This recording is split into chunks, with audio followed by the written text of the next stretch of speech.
The polished poker chip felt heavy in Miguel Alvarez's pocket as he listened to his wife explain to the doctor why their daughter's life-saving treatment fund had mysteriously disappeared. His weathered hands, the hands of a school janitor for 30 years, remained perfectly steady as he continued cleaning the hospital room window, invisible as always to his wife and the medical staff.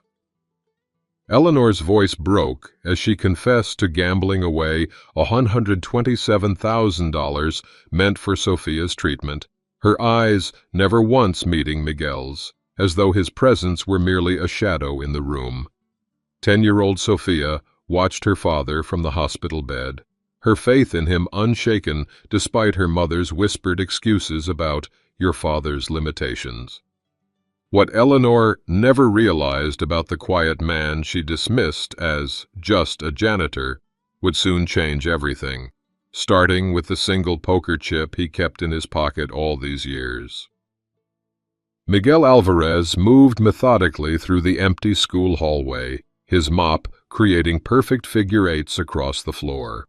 After 30 years at St. Mary's Academy, he knew every crack in the tile, every locker that stuck, every classroom where troubled students left desks in disarray.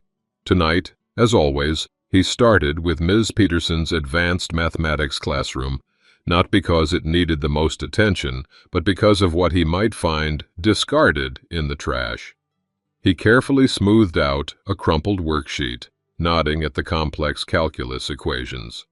With a red pen from his cart, he circled a subtle error in the teacher's solution.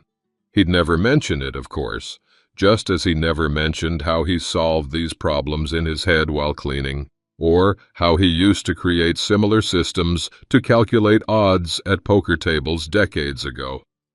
The school's emptiness brought its own kind of peace. Miguel worked to the rhythm of his own breathing, a skill learned long before America, before Eleanor, before he buried his own academic dreams to support his family. His phone vibrated in his pocket. "Miguel, I need the blue folder from my desk, the one with the Hospital Foundation letterhead." Eleanor's voice carried the clipped efficiency she reserved for tasks she deemed important. "I'm still at work, Eleanor. I have 2 more hallways to finish." "This is important. The Memorial Hospital fundraiser starts in an hour, and these are donor contacts for Sophia's treatment fund." The subtle emphasis on important carried the implication his work was not. "You can finish cleaning later." "I'll bring it," he said, already changing direction toward the administrative wing where Eleanor worked part-time in the development office. "Give me 20 minutes. Miguel found the folder exactly where she said, beneath a stack of glossy hospital brochures. A bank statement lay open beside it, showing a withdrawal of $5,000 from their joint account. He frowned. They had agreed all treatment money would remain untouched in the dedicated account for Sophia.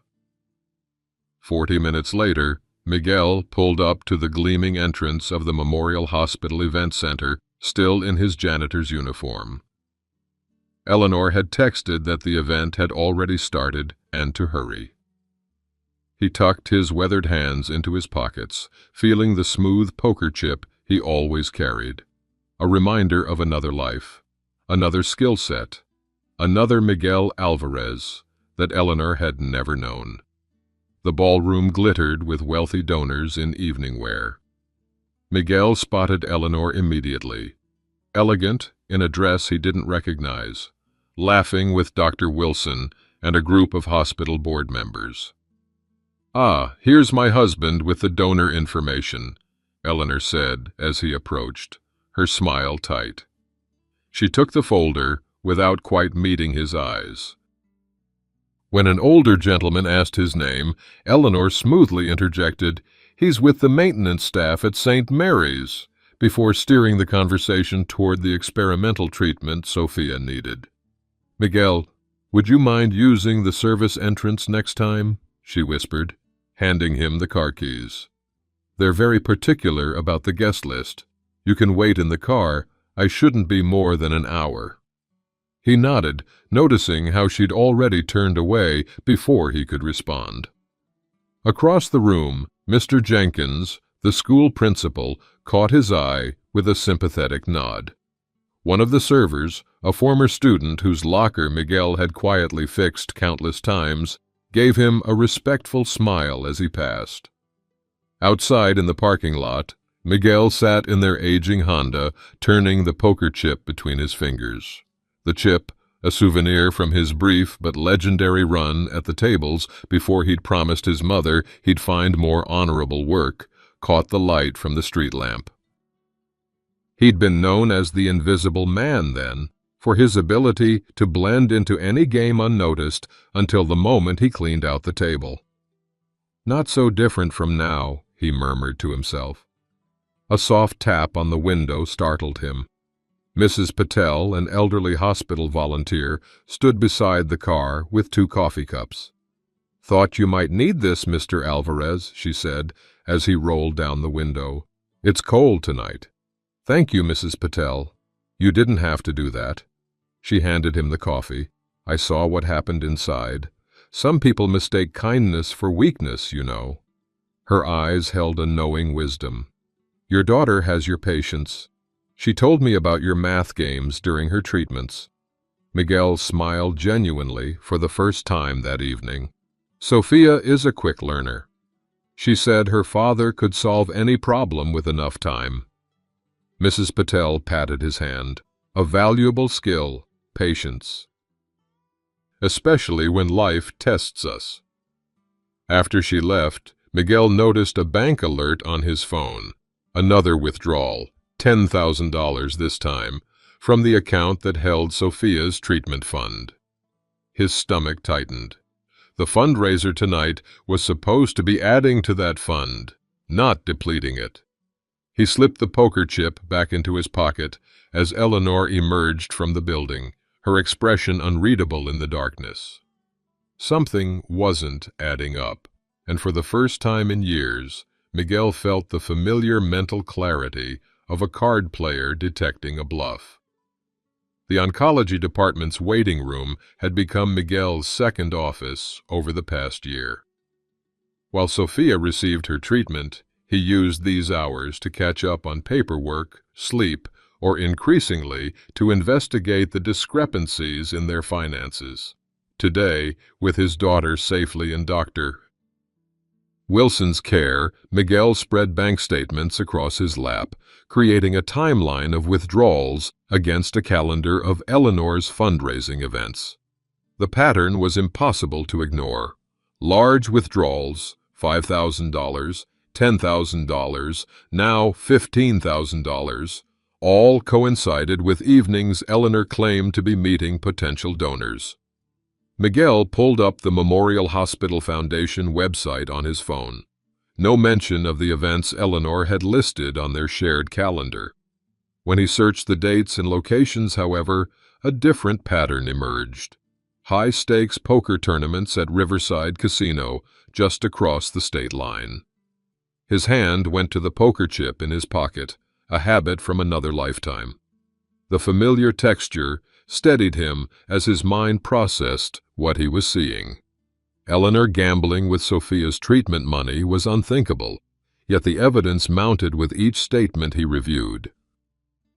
From his maintenance cart that morning, he'd retrieved casino parking receipts found in the pockets of Eleanor's clothes while doing laundry. The dates matched the withdrawals. She'd said they were from validating parking at the hospital's garage for donors. Another bluff called. "Mr. Alvarez?"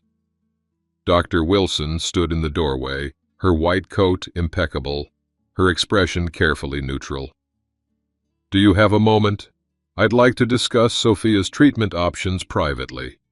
He followed her to a small consultation room, anxiety tightening his chest. "First, Sophia is responding well today," she began, easing his immediate fear. "But I wanted to talk about the new trial we discussed last month, the one I mentioned to Mrs. Alvarez." Miguel blinked. "I'm sorry, what trial?" Dr. Wilson's expression shifted subtly. I sent comprehensive information to Mrs. Alvarez 6 weeks ago about an experimental treatment Sophia qualifies for. It requires a financial commitment, but the success rates are promising. She studied his face. She didn't share this with you? No. The word fell between them, heavy with implication. I see. Dr. Wilson opened a folder. The trial begins next month. We need a commitment of funds within 2 weeks to secure Sophia's place. She slid a document across the desk. The treatment coordinator has tried contacting Mrs. Alvarez several times regarding the paperwork. Miguel scanned the document, his heart sinking at the figure required. $150,000. Almost exactly what they'd saved in Sophia's treatment fund before the mysterious withdrawals began. Mr. Alvarez, I hope you don't mind my asking, but several parents mentioned seeing Mrs. Alvarez at Riverside Casino rather than at the charity event she discussed. Dr. Wilson's voice was gentle but direct. I normally wouldn't mention this, but given Sophia's situation, I understand. Thank you for telling me. Your daughter talks about you constantly, you know, the math games you play during treatments, how you can solve the nurse's calculus homework. She smiled. She says you're the smartest person she knows. Miguel felt a warmth spread through his chest despite the growing knot of dread. Sophia gives me too much credit. I don't think so. I've watched you with her for a year now. You've never missed a treatment, unlike... She let the comparison hang unspoken. I want to make sure you have all the information directly. This trial could be Sophia's best chance. As Miguel left the consultation room, the weight of this new knowledge pressed down on him. Eleanor had hidden critical information about their daughter's treatment while systematically emptying the fund they'd built over years of sacrifice. That evening, Miguel prepared Sophia's favorite dinner, chicken enchiladas from his mother's recipe. He'd created a safe, quiet space for the conversation he needed to have with Eleanor, waiting until Sophia had gone to her room to rest. Eleanor, we need to talk about the treatment fund, he began, keeping his voice even. She stiffened immediately. You're tracking my spending now? Dr. Wilson told me about the trial today, the one you never mentioned. He placed the bank statements on the table. These withdrawals match dates of poker tournaments at Riverside Casino. Do you have any idea how stressful fundraising is? Her eyes filled with practiced tears. Making connections with donors requires social skills, Miguel. Sometimes that means meeting them where they are. At poker tables, everything I'm doing is for Sophia's treatment. She reached for his hand, but he gently pulled away. These people have money we need. I'm trying to build relationships. By gambling with the money we already saved for her. Eleanor's phone lit up with a notification. Miguel caught the Riverside Casino logo before she quickly turned it over. That's just their newsletter. I'm on their charity event list. She stood abruptly. I need to get ready. There's an emergency fundraiser meeting tonight. Eleanor, please. We need to... Be careful about making accusations that could hurt this family, Miguel. Her voice carried a subtle warning. Sophia needs those donor relationships I'm building. What are you contributing besides mopping floors? The door closed behind her with a decisive click, leaving Miguel alone with the evidence of her deception and the bitter taste of her dismissal. He gathered the bank statements, his mind shifting from confused husband to methodical strategist. If direct confrontation wouldn't work, he needed more information and a different approach. Miguel pulled out his phone and searched Riverside Casino poker tournament schedule. The screen filled with upcoming events, including one tonight. No mention of charity or fundraising. The buy-in, $10,000. Miguel's phone rang at 9:17 the next morning. The hospital's billing office number flashed on the screen, sending a jolt of apprehension through him as he answered. "Mr. Alvarez, this is Heather from Memorial Hospital Financial Services. I'm calling because we received a cancellation of the pending payment for Sophia's treatment program." Miguel stopped mopping, his knuckles whitening around the phone. "What cancellation? I didn't authorize any changes."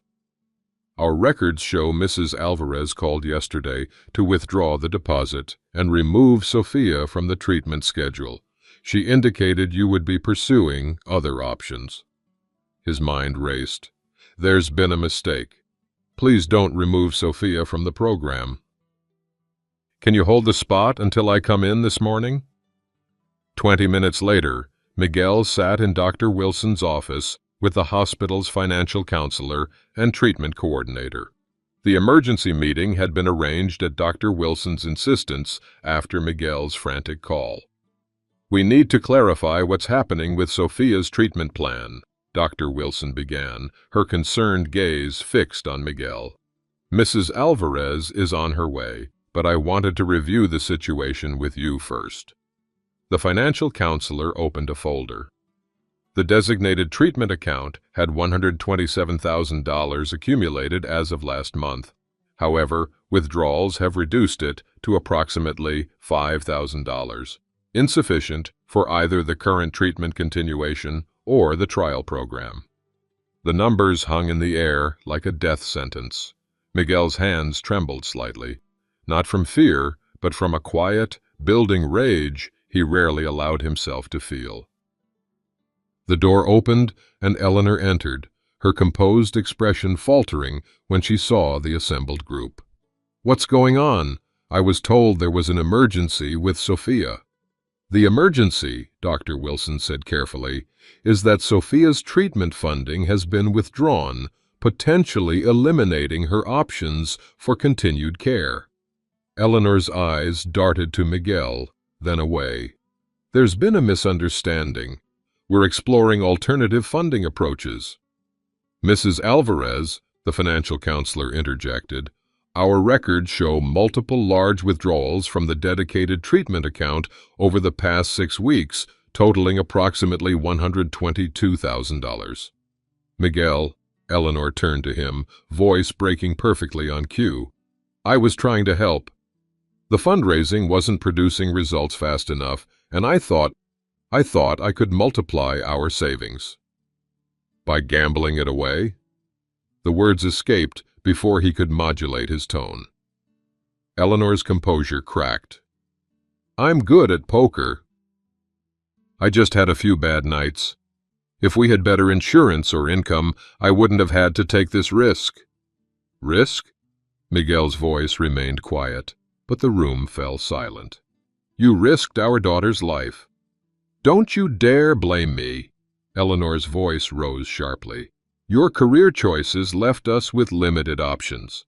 If you'd accepted that teaching position instead of staying a janitor, we'd have better insurance." Miguel became aware that Sophia might hear them from her treatment room next door. He lowered his voice.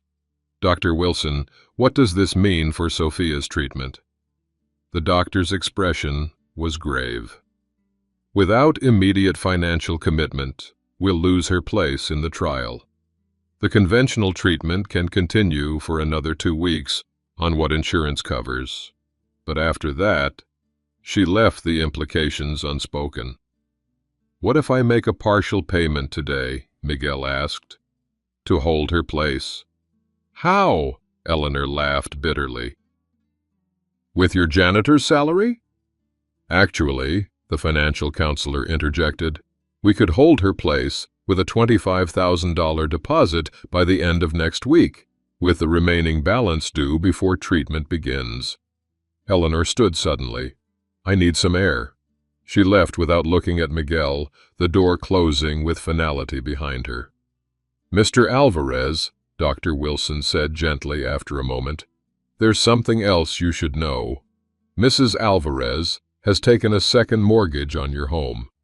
The hospital received notification when they ran your financial verification for the trial." The final betrayal landed like a physical blow.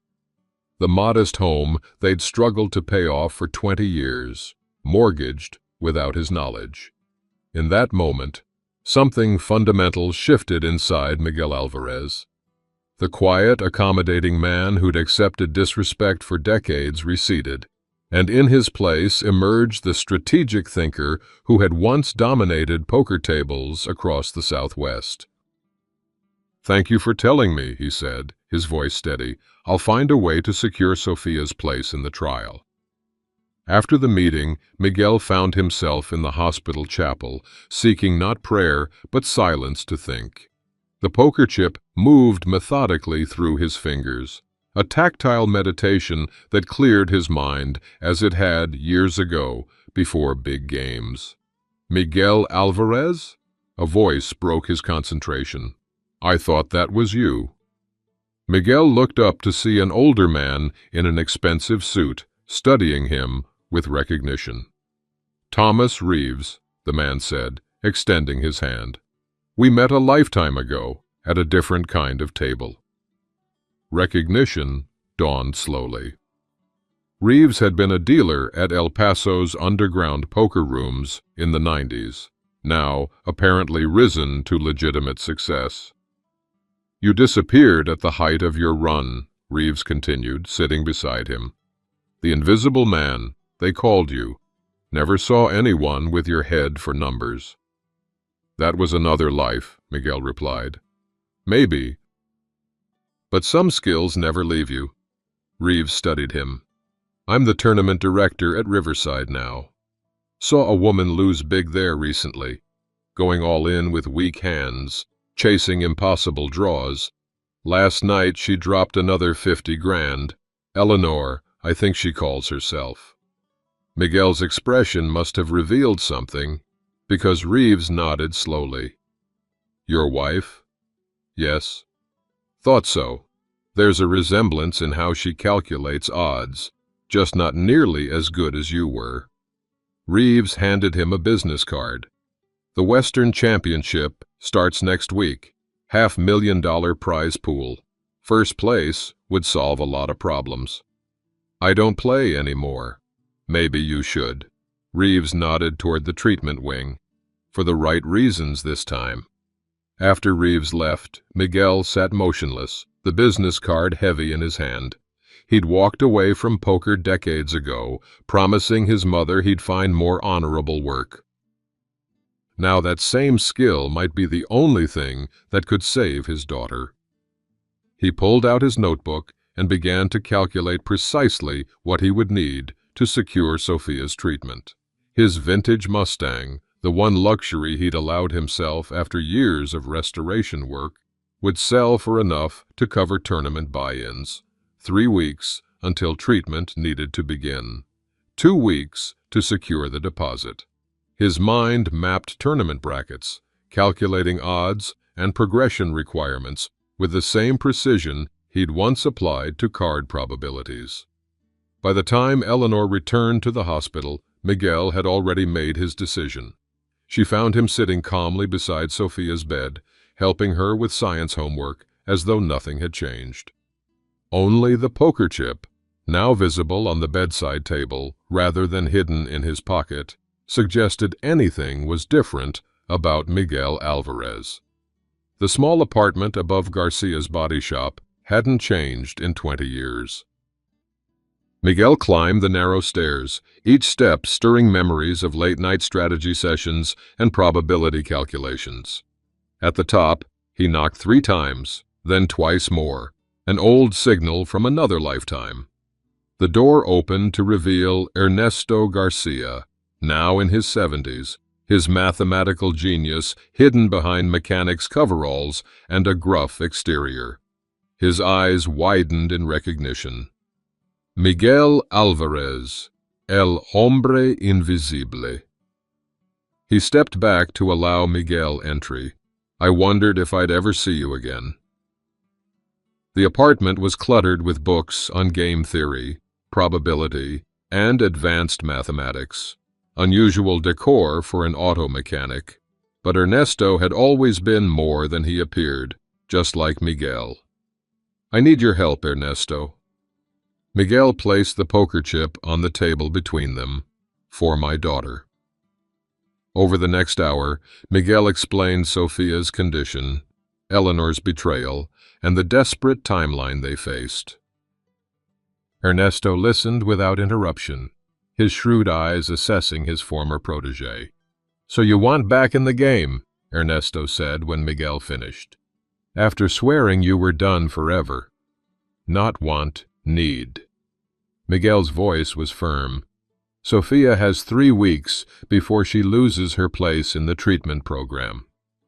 Ernesto shuffled a deck of cards with the fluid grace of decades of practice. "Your system still works. I've refined it, but the core mathematics you developed remain superior to anything else out there." He dealt a practice hand. "The question is, are you still sharp enough to execute it?" For the next 2 hours, they played hand after hand. Miguel's skills returned with surprising speed. The probability calculations, the pattern recognition, the disciplined emotional control. His mind processed variables with the same methodical precision he applied to organizing his maintenance cart or helping Sophia with her homework. "The Miguel Alvarez touch," Ernesto murmured, as Miguel correctly predicted his cards for the 5th consecutive hand. "Still there after all these years." "I need to enter the Western Championship," Miguel said. "That's where Eleanor lost everything. The symmetry feels right. The buy-in is steep, 25,000.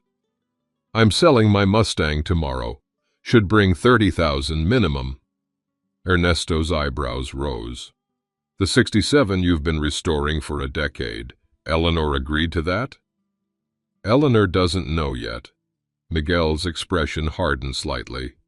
"There are many things we haven't shared recently." Ernesto studied him, then nodded decisively. "I'll stake half your buy-in for 10% of winnings, and I'll coach you through the preliminary rounds." He extended his hand. "Partners again, for the right cause this time."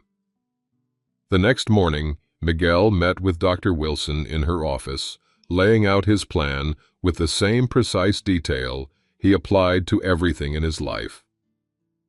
"I need 2 things," he concluded, "flexibility in my deposit deadline and your discretion about how I'm securing the funds." Dr. Wilson considered him thoughtfully. "The hospital can hold Sophia's place with a good faith deposit of $5,000 now and the full $25,000 by next Friday." She leaned forward. "Mr. Alvarez, I've watched you solve complex probability equations while sitting with Sophia during treatments. I've suspected for some time there's more to you than meets the eye." Miguel smiled slightly. "Most people never look past the maintenance uniform, doctor." "Their loss," she replied. "Sophia will be in good hands here while you do what you need to do. Mrs. Patel has volunteered to sit with her during your absences." As Miguel left the hospital, he encountered Mr. Jenkins in the parking lot. The principal's expression suggested this meeting wasn't accidental. "Miguel," Jenkins began, "I hope you don't mind my directness, but several teachers mentioned seeing your calculus corrections on discarded worksheets over the years." Miguel stiffened. "I apologize for the presumption." Jenkins held up his hand. "No apology needed. In fact, Dr. Thornton in the math department was quite impressed. He asked if you were a former professor." He paused. "I also couldn't help overhearing your conversation with Mrs. Alvarez at the fundraiser." "It's a complicated situation," Miguel replied carefully. "Indeed. Which is why I wanted to offer flexibility with your work schedule for the next few weeks." Jenkins handed him a revised maintenance schedule. "We've arranged coverage for your evening shifts. Consider it the school's contribution to Sophia's treatment fund." That evening, Miguel drove to a wealthy suburb across town where a classic car collector had responded to his online listing for the Mustang. The car represented thousands of hours of painstaking restoration work, his only personal indulgence over decades of disciplined saving. As he handed over the keys in exchange for a cashier's check, Miguel felt not regret, but a strange sense of lightness. The car had been his past. Sofia was his future. Back home, Miguel converted the garage into a training center, tracking sheets for tournament participants, probability tables, and a rigorous practice schedule that fit between hospital visits and his reduced work hours. Every night after Eleanor fell asleep, he practiced for 4 hours, his mind growing sharper with each session. On his desk, he maintained meticulous documentation: Eleanor's gambling losses, the second mortgage she'd taken without his knowledge, the emptied treatment fund, and now his systematic plan to recover everything. The strategic clarity that had once made him legendary at poker tables now focused entirely on saving his daughter. 3 days before the tournament, Miguel reviewed his readiness with Ernesto. The older man nodded with satisfaction at Miguel's performance in their practice games. "You're ready, Miguel. Better than you were 20 years ago, actually." "Different motivation," Miguel replied, tucking the poker chip into his pocket. "Back then, I played for the intellectual challenge. Now, I'm playing for Sofia." "Your wife still doesn't know?" "She's barely home. Always at fundraising events that mysteriously align with small poker tournaments." Miguel's voice remained even, but his eyes hardened. "She'll find out soon enough." On the morning of the tournament, Miguel dressed with unusual care, not in the designer clothes preferred by professional players, but in a perfectly pressed white shirt, simple tie, and the clean, serviceable suit he kept for parent-teacher conferences. The janitor's disguise, perfected through decades of being overlooked, would now become his greatest strategic advantage. As he pinned his father's small Colombian flag to his lapel, Miguel caught sight of himself in the mirror. For the first time in years, he fully recognized the man looking back at him. Not just the dutiful janitor or the patient father, but Miguel Alvarez, el hombre invisible, the mathematical prodigy whose poker system had never been beaten. It was time to become visible again. The Riverside Casino gleamed with manufactured opulence: crystal chandeliers, plush carpets, and the constant hypnotic symphony of slot machines designed to separate people from their money. Miguel moved through the space like a ghost, observing everything while drawing no attention to himself, just as he had decades earlier. The tournament registration desk was staffed by young women in matching uniforms who barely glanced at the modestly dressed older man as he presented his buy-in. Only when he gave his name did the supervisor look up sharply. "Miguel Alvarez?" She checked her computer, then made a quick phone call. Moments later, Thomas Reeves appeared, extending his hand with a genuine smile. "The Invisible Man returns," he said quietly. "Some of the old-timers will remember you, but most of these young hotshots have no idea what's about to hit them." He glanced at Miguel's simple attire. "Still using the same strategy, I see, hiding in plain sight." "Old habits," Miguel replied with a slight smile. Reeves handed him his table assignment. "First rounds start in 20 minutes. Your former mentor, Ernesto, registered as your coach." He leaned closer. "A woman who I believe is your wife is already here, as a spectator. She lost her tournament entry yesterday." Miguel nodded, unsurprised. Eleanor had been coming home later each night, her excuses growing thinner. The second mortgage had apparently funded her continued gambling rather than Sofia's treatment. The preliminary rounds passed in a mathematical blur. Miguel played with the mechanical precision of someone executing complex calculations rather than gambling. He eliminated 3 players in the first hour, his unremarkable appearance causing them to underestimate him until it was too late. By mid-afternoon, whispers began circulating through the tournament floor. Veterans recognized his playing style, the statistical precision, the perfect memory for cards played, the emotionless assessment of risk versus reward. "It's really him," he overheard one gray-haired player say. "The invisible man is back." During a break between rounds, Miguel stepped outside for fresh air and found Mrs. Patel waiting. Her presence surprised him. "Sophia wanted me to deliver this," she said, handing him a small paper crane. "She said it's for luck, though she insists you don't need it with your math skills." Miguel carefully tucked the crane into his breast pocket. "How did you know I was here?" "Dr. Wilson mentioned you were working on an alternative funding solution." Mrs. Patel smiled. "I've volunteered at hospitals for 40 years, Mr. Alvarez. I recognize determined parents when I see them." "Is Sophia all right?" "She's doing her science homework and wondering why her mother hasn't visited in 3 days." Mrs. Patel's gentle voice carried no judgment, merely facts. "Several nurses are following your progress, by the way. There's quite a fan club forming." When Miguel returned to the tournament floor, he noticed Eleanor standing near the spectator rail, her face pale as she watched him systematically eliminate another player. Their eyes met briefly across the room, her shock evident, his expression unreadable. By evening, Miguel had advanced to the second day of competition, his chip stack among the top 5 players. Tournament officials approached for a brief interview, which would normally have made him decline. Today, however, he nodded his agreement.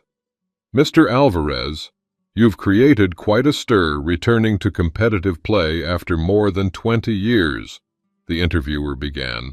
"Many remember your legendary run in the 90s. What brought you back?" "Family medical needs," Miguel answered simply. "My daughter requires specialized treatment." Some would call poker gambling not a funding solution. For most, perhaps. For me, it's applied mathematics with a specific goal. His voice remained measured, dignified. When conventional paths fail, a father does what he must. The interview aired on the casino's closed circuit system and streaming service. By the time Miguel left that night, hospital staff, school faculty, and former underground poker players alike were following his progress. Mr. Jenkins had organized a viewing party in the school's faculty lounge for the finals, should Miguel advance that far.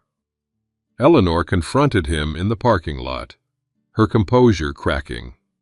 "How dare you, after criticizing me, for trying to help our daughter the same way?" "Not the same way, Eleanor." Miguel's voice remained calm. "You gambled our savings on games you couldn't win. I'm using a skill I set aside for decades to recover what you lost. They're recognizing you in there. You've been lying to me our entire marriage about who you are. As you've been lying about where our daughter's treatment money went." He opened the car door. "We can discuss this after the tournament." "Miguel, wait." Her voice shifted to the persuasive tone he'd heard her use countless times with potential donors. "Let me help you. I know these players, their weaknesses, the way you knew the players who took our savings." He shook his head. "I'll see you at home, Eleanor." That night, Miguel reviewed the remaining player profiles with Ernesto, identifying the strongest threats.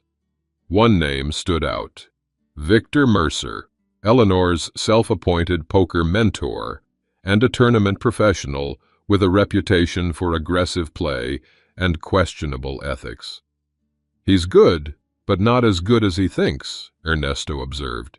"His weakness is overconfidence and a tell when he bluffs, a slight tension in his right hand." Eleanor mentioned him often, Miguel said, called him her investment advisor.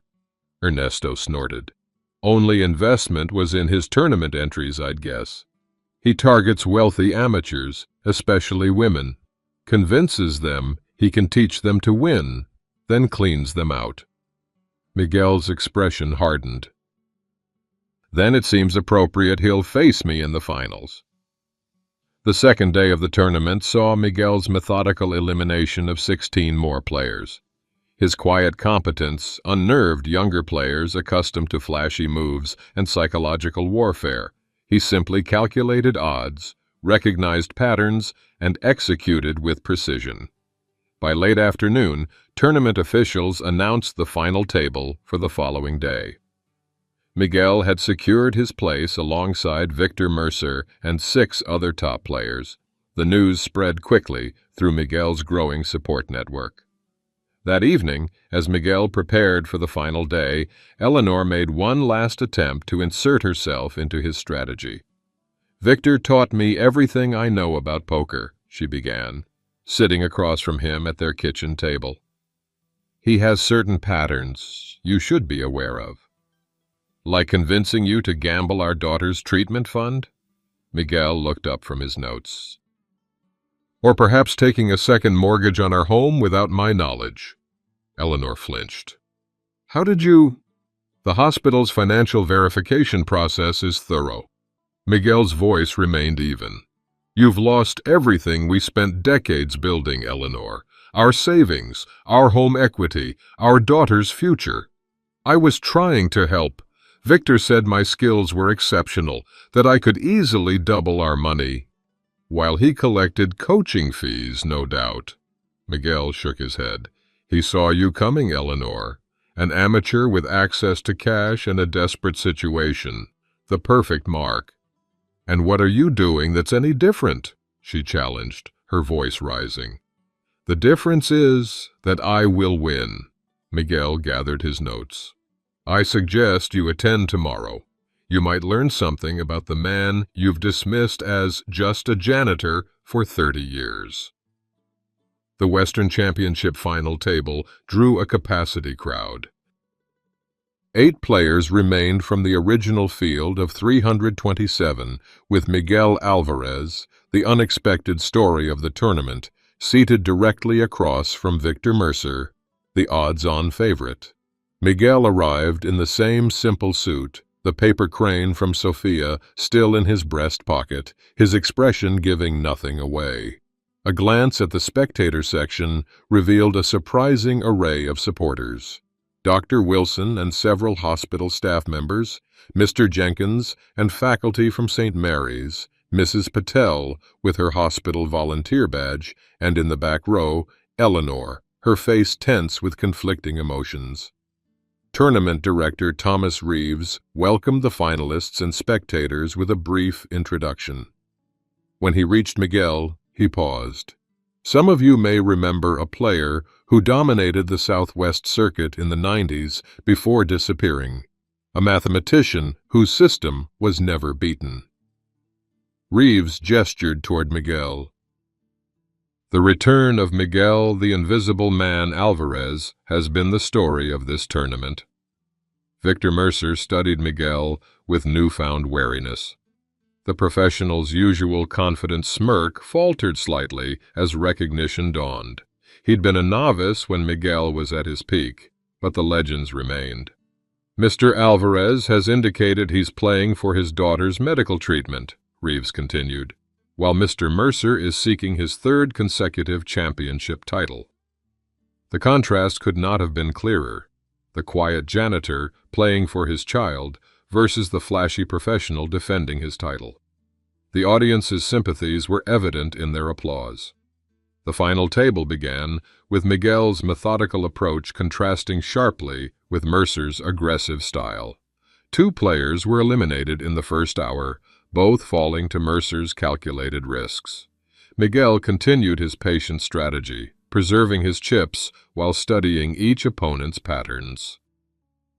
During the first break, Ernesto approached Miguel with careful analysis of the remaining players.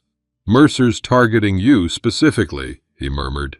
"He's playing more conservatively than usual when you're in a hand. He knows your reputation." Miguel nodded, his eyes tracking Victor as the professional chatted with spectators. He's also using the shuffling technique Eleanor described in her notes, the one that allows glimpses of bottom cards if you know what to look for. You notice that too? Ernesto raised an eyebrow. Tournament officials should be informed. Not yet, Miguel replied. I want to see how far he'll go first. As play resumed, Miguel's calculated patience began paying dividends. The third and fourth players were eliminated, leaving 4 competitors. Miguel's chip stack grew steadily while he continued observing Mercer's techniques with the detached precision of a scientist studying a specimen. By mid-afternoon, only 3 players remained: Miguel, Mercer, and a young online poker prodigy who played with mathematical precision but lacked experience reading live opponents. The audience had grown as word spread about the janitor challenging the reigning champion. In the spectator section, Miguel noticed Dr. Wilson speaking with Eleanor, whose expression shifted from defensive to shamefaced as the conversation progressed. The hospital staff contingent had grown, many wearing small paper cranes pinned to their clothing, a symbol of solidarity with Sophia. The decisive hand against the young prodigy came when Miguel correctly calculated the probability of the player holding a flush, then raised just enough to force a difficult decision. The young man folded reluctantly, revealing later that Miguel had read him perfectly. 2 hands later, the prodigy was eliminated, leaving Miguel head-to-head with Victor Mercer. The championship comes down to 2 players with very different styles, the announcer explained to the audience. Victor Mercer, aggressive and flashy, versus Miguel Alvarez, methodical and precise. Mercer leaned forward. I taught your wife everything she knows about poker, he said quietly. She mentioned you were just a janitor, never said anything about your history. Eleanor sees what she expects to see, Miguel replied evenly. A weakness you exploited quite effectively. Mercer's right hand tensed slightly. The tell Ernesto had identified. Business is business, nothing personal. For you, perhaps. Miguel's voice remained calm. For me, it's entirely personal. My daughter's treatment fund that you helped empty. The head-to-head battle lasted nearly 2 hours. Miguel's chip stack dwindled initially as Mercer applied aggressive pressure, but the janitor remained unruffled, calculating odds and waiting for his opportunity. It came when Mercer overplayed a strong but not invincible hand. Miguel called a large bet, then raised significantly. Mercer, confident in his full house, pushed all his chips forward. All in. Miguel called immediately. I have a straight flush, 9 through king of spades. The table fell silent as the cards were revealed. Mercer's full house, impressive under normal circumstances, was indeed beaten by Miguel's straight flush. The mathematical improbability of the hand caused the tournament director to review the play footage carefully. What the review revealed wasn't any misconduct by Miguel, but rather Mercer's subtle manipulation of the deck during his shuffles, the technique Miguel had been documenting throughout their match. Mr. Reeves, Miguel said quietly, you might want to review Mr. Mercer's shuffling technique from the security footage, particularly the bottom card exposure. The ensuing investigation revealed a pattern of manipulation that, while subtle, violated tournament rules. Officials huddled in consultation, while the audience murmured in speculation. Eleanor had gone pale, recognizing the technique her mentor had taught her. Thomas Reeves approached the table with security personnel. Mr. Mercer, based on video evidence and multiple witness statements, you're disqualified for rule violations. His voice carried across the now silent room. The championship and prize money are awarded to Miguel Alvarez. The audience erupted in cheers. Hospital staff embraced each other. School faculty pumped fists in the air. Mrs. Patel wiped tears from her eyes. Miguel stood calmly as Reeves presented him with the championship bracelet and check for $500,000, more than enough for Sophia's treatment and to recover their second mortgage. "Would you like to say a few words, Mr. Alvarez?" Reeves asked, gesturing to the microphone. Miguel stepped forward, his quiet voice somehow filling the room without raising in volume. "Mathematics has always been my true work, whether calculating card probabilities or cleaning school hallways. I returned to poker for one reason only: my daughter Sophia's medical treatment." He touched the paper crane in his pocket. "I want to thank the hospital staff who've cared for her, my school colleagues who supported my absence, and everyone who believed in the janitor with a poker chip." His eyes found Eleanor in the crowd.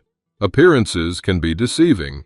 Sometimes the quiet ones have the most to offer, if only we take time to truly see them. The room erupted in applause again.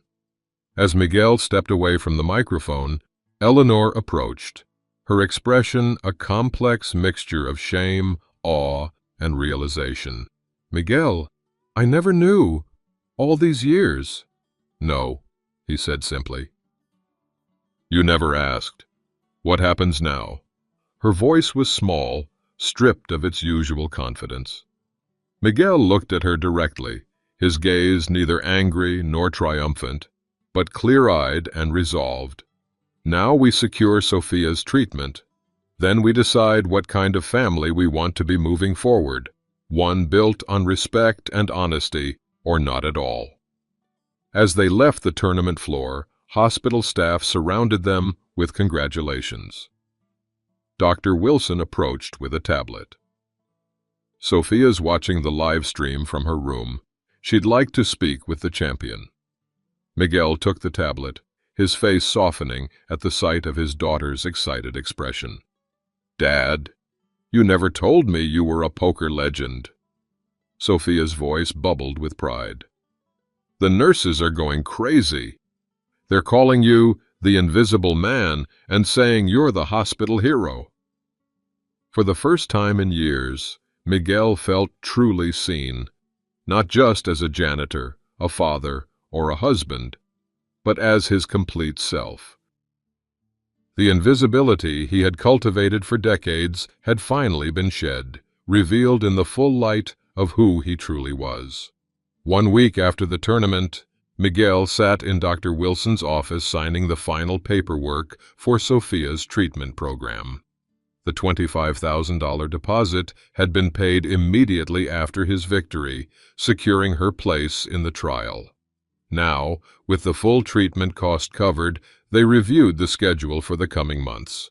"The preliminary blood work is encouraging," Dr. Wilson noted, reviewing Sophia's chart. "Her body seems ideal for this approach. We begin the first treatment phase next Monday." "Thank you for holding her place," Miguel said, "and for your discretion throughout this situation." Dr. Wilson smiled.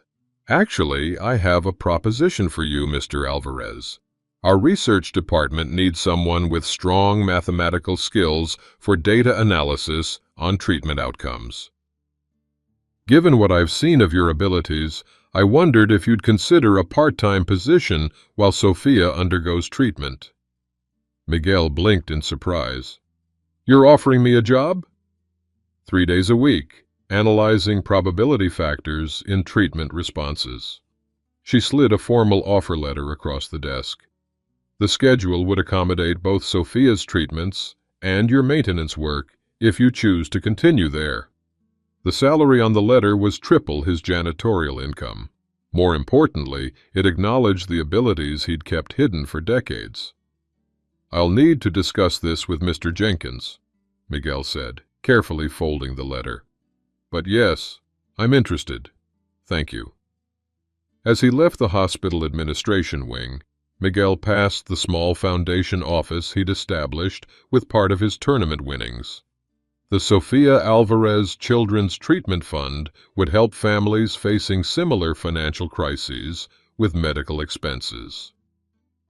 The remaining prize money had gone to repaying the second mortgage Eleanor had taken without his knowledge. Eleanor waited in Sophia's room, her demeanor markedly changed from the confident, dismissive woman of weeks earlier. Since the tournament, she'd begun addiction counseling for gambling, acknowledging a problem that had escalated over years rather than months. "The financial counselor finished reviewing our accounts," she said quietly as they walked toward the parking lot. "With the mortgage repaid and treatment covered, we can keep the house." Miguel nodded. "There are conditions to moving forward, Eleanor." "I know." She looked down. "Separate finances, continued counseling, transparency about all decisions, and something more fundamental." Miguel stopped walking to face her directly. "Respect, not just for me, but for what each of us contributes to this family. No more just a janitor comments, no more undermining." Tears filled her eyes. "I've been so wrong about so many things, Miguel. Watching you at that tournament table, seeing how everyone respected you, hearing about your mathematical genius, I realized I never really knew you." "You never tried to know me," he corrected gently. "But that's not entirely your fault. I became comfortable being invisible. It was safer than risking disappointment." "Can we start over?" she asked hesitantly. "Not over, but differently." Miguel resumed walking. "Sophia needs both of us present and honest. The rest we'll figure out day by day." The following Saturday, Miguel sat with Sophia in the small garden outside the treatment center, teaching her chess rather than poker.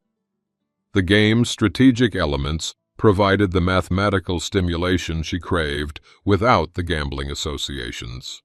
"Chess is about patience and seeing several moves ahead," he explained, moving a knight.